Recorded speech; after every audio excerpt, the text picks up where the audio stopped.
Assalomu alaikum. Do you speak English? Yes, I do. Come on, we're gonna have an interview.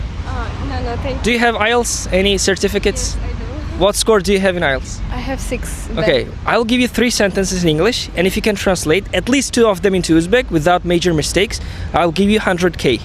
Okay, Okay. I'll try.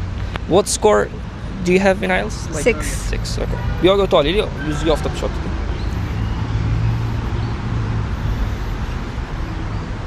Okay.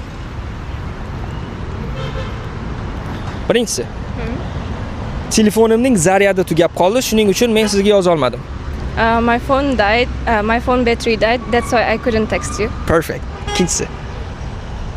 Biz kecha ovqatlangan joy juda yaxshi edi, shuning uchun yana borishni o'ylayapmiz. The place we ate was really good. That's why I want to go there again. Okay. Sal o'zgarib ketib qoldik. Bitta qaytarib qarang.